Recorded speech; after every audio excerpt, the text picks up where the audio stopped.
Before we talk about types of technology, I want to do study goal number 15 about the impacts of mining in general.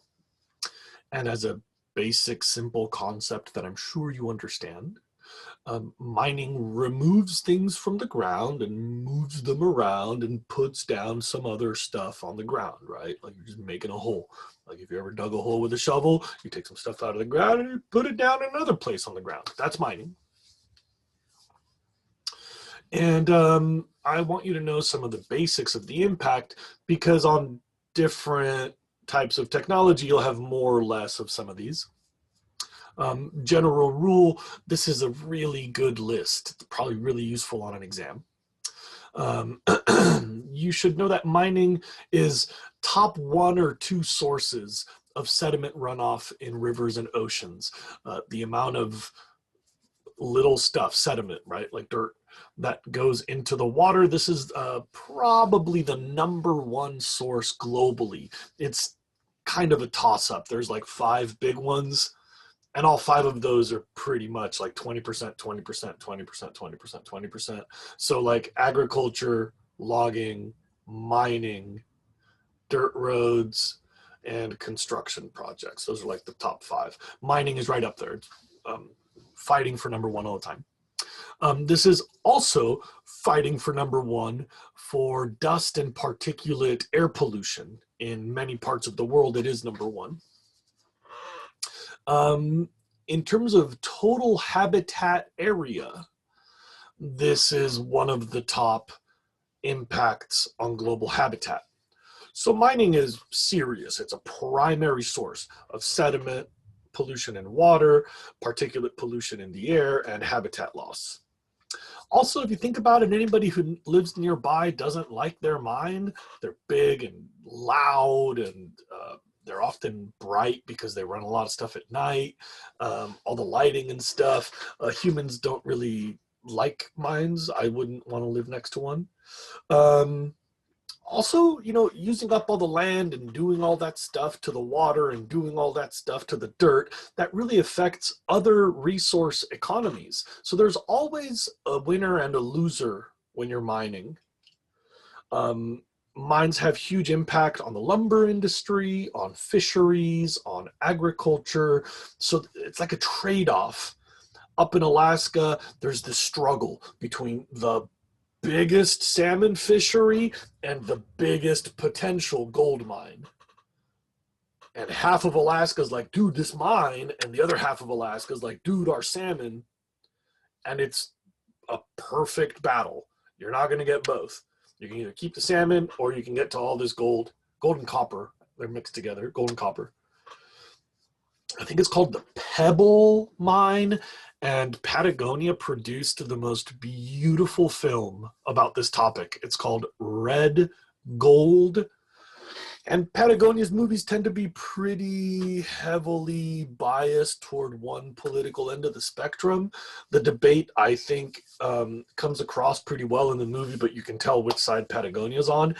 If you ever get a chance to see this movie, you should Google it. I think it's free on the internet. Red Gold. It is stunningly beautiful. Like, take your breath away, make you want to rearrange your life and become an Alaskan fisherman. It's so beautiful. Remember that when you dig something up, that used to be underground where there's no oxygen. And when you bring it, no available oxygen. And when you bring it to the surface, now it's interacting with the atmosphere and it'll oxidize. And now that you have oxides plus water makes acids. So mines have a special term. The water that comes from a mine is called acid mine drainage. We talked about this in the water unit.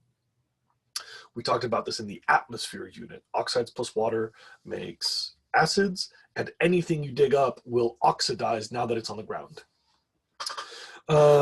So this affects surface water, groundwater, reaches the ocean. Usually mining happens upstream where there's more erosion. That's how we find stuff. So most mining is in mountainous areas, generally speaking.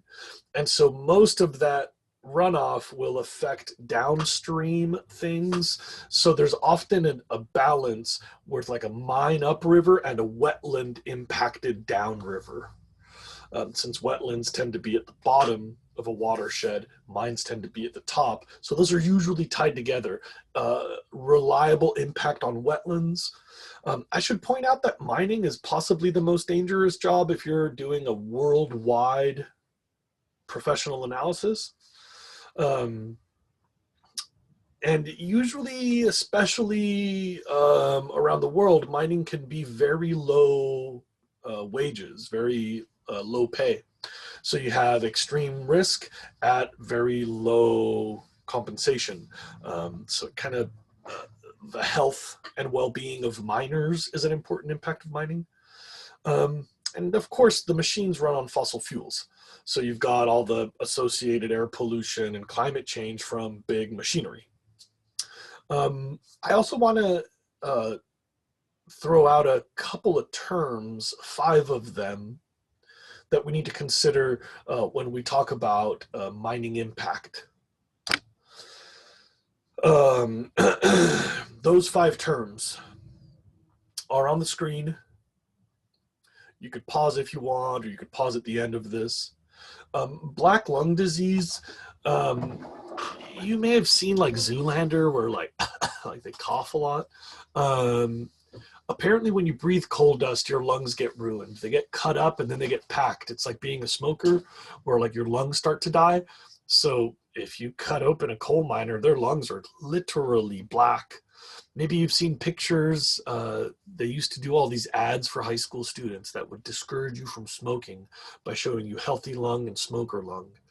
And black lung looks like a bad smoker, except it literally is blackened from coal dust killing off all of the lung tissue, and then some weird chemistry happens and it turns black.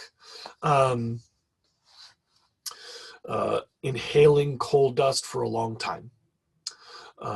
You lose lung capacity, so it's like having lung death, lung cancer, lung injuries. You have 80% of lung, 70% of lung, 60% of lung.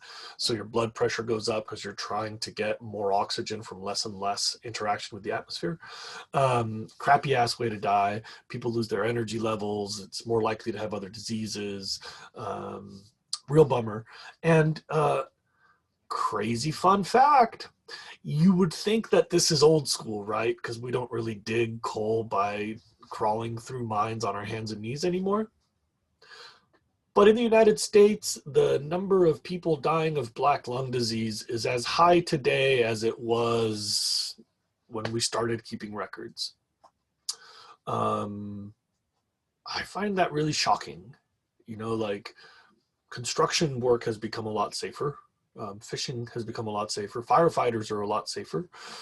Cops are a lot safer. Teachers are a lot safer, but not miners.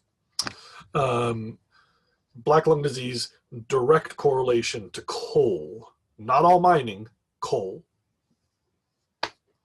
Spoils are also known as overburden, and it's the stuff you move out of the way to reach your targeted reserve. So there's a lot of dirt that you have to move to find the coal seam.